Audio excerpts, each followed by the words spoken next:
I'm here at the CCRB, gonna meet up with Sam and Mitch, and who are doing some pretty awesome stuff in the research world, so let's go check them out.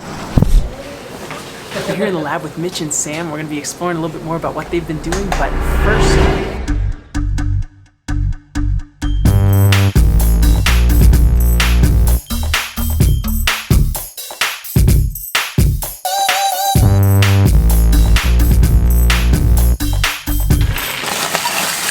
Now, does creativity play a role at all into what you do? We think of cancer as a very creative disease in and of itself. It's constantly trying to evolve the therapies that we're developing for it, and it evades them and it survives. And so when we're trying to think of therapies, if we're not creative, we know that it's not going to work. So we have to be more creative than cancer is, outsmart cancer to eventually get a cure. And in order to find new knowledge, you need to be innovative. You have to reinvent things. You have to be able to collaborate a ton and hear the ideas of others. And so when you're presented with these unknown solutions to these massive problems, there is nothing but to be creative. My name is Mitchell Klooster. I'm a researcher in the lab of Dr. Brandon Moriarty and Bill Weber at the University of Minnesota. My name is Sam Bingay. I'm a researcher at the University of Minnesota under supervision of Dr. Mark Osborne. I study cancer immunotherapy and gene editing. I study cancer immunotherapy in the context of epidermolysis bullosa. You know, what made you want to pursue cancer research? When I was in high school, I was friends with Zach Sobiech, whom you guys may know of. During high school, we would, every Tuesday, we'd go up to the university and I'd be with him while he got chemo done. And so we'd sit there and we'd hang out at the hospital and we'd talk to the doctors and he would get infused. And, you know, by the beginning of it, he'd always be really happy and we'd have a great time. And by the end of it, he got pretty sick, but we'd always take that time and make the best out of it.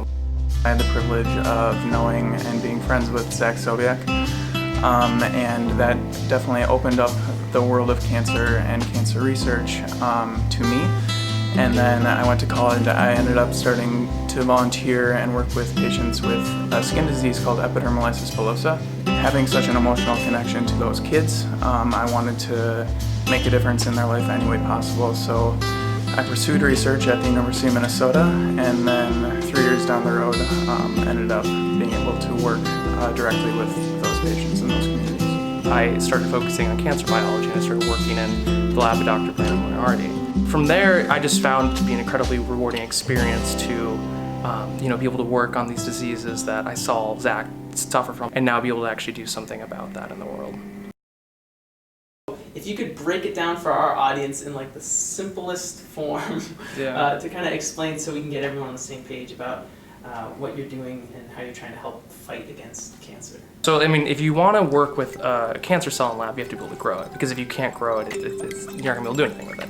And so a lot of the work we do in working with cancer cells or various types of the cells is we have to figure out how they grow. And so it's a lot like gardening in that you need to figure out which conditions, what nutrients do you need to provide, what temperature do they need to be at, how much oxygen do they need. All these things are little tiny things, but they have a massive impact on how fast these cells grow and how well you can work with them. Well, the way my research works is I try to leverage the patient's immune system. So I'm engineering their immune cells to target cancer in a very specific manner, in hopes that it more safely and effectively treats the cancer. Like, do you guys find yourself like constantly learning new things? Yeah. Like every day new research is coming out. Every day people are doing amazing things, and if you want to understand what's the best thing to be doing, you have to be up to date on that. Science is an amazingly social field to be in. You're constantly talking to people, you're constantly hearing the ideas of others, and it forces you to constantly reevaluate what you think about things and to listen to what others have, and ultimately just work together on something amazing. We have medicinal chemists, we have dermatologists, we have immunologists, we have people from every field you can imagine trying to come up with a way to help these patients, and I think it is very inspiring and very cool to be a part of that and to see all these people coming together for one great big cause. Our lab in the past few years has had some pretty good successes in that we have been able to start, I believe, the third CRISPR trial in the US is out of here at the University of Minnesota. We've also been able to provide preclinical results. This is the work of Brandon Smeester, our PhD student, smart, great guy. he did a lot of the preclinical work for osteosarcoma, and with Brandon's work, they were able to start a clinical trial here at the university to treat osteosarcoma using an immunotherapy. So that's been pretty cool to see, and that the guy that works right next door to me has actually been able to potentially help people with the disease that killed Zach. So that's pretty awesome. We all run into roadblocks and problems. So, how do you guys approach this problem of cancer? When you think about cancer in the broad sense, it can be very scary, it can be very daunting. It's this giant mountain that we all would like to climb and find a cure. But for me, that is a little bit too much and overwhelms me. So I like to break things down into the smallest chunks I possibly can, and you slowly build your knowledge, build your plan, and it seems a little bit less scary, and when you tackle it that way, it's much more manageable. We'll constantly come across failure. And I think what the key to persistence in lab work is recognizing failure and not seeing it as a negative so much as something that you can learn from. And a lot of it is just how do you then learn from things that don't work or things that don't go as you think they're going to go, such that it's still useful information that you can learn and grow from it and move forward and get closer to what your goal is in curing a disease. What's something that gets you guys excited about coming to work every day? Honestly, it's like a sense of extreme privilege to be able to come into a setting where we're working with some of the most advanced technology, some of the most expensive equipment in the world, and realizing that I am able to come and work on these things that are going to help people or hopefully help people. I just think it's the greatest honor in doing that. How has CCRF been helpful for you all? So aside from the funding that CCRF provides and allows us to be doing all this cutting-edge research, is that they've created this community to kind of fight cancer together.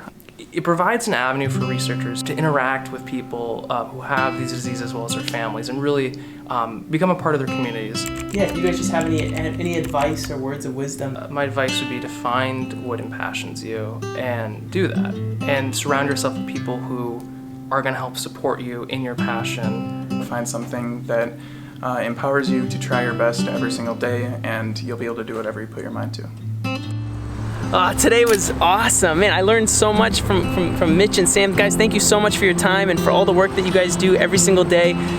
We need more and more people like you guys focusing on that research, and there's already, it was so empowering to see how many people were working in the labs. Everyone was working hard on something, and it just gives me hope for the future, and hopefully one day cancer is no more. That would be awesome. After watching this video from today, hopefully you realize the importance of, the time that you're spending at school, constantly and continually learning, no matter what field you're in, and finding ways to use your knowledge for something powerful that can be used to help people. And like they were saying, it's an open playing field.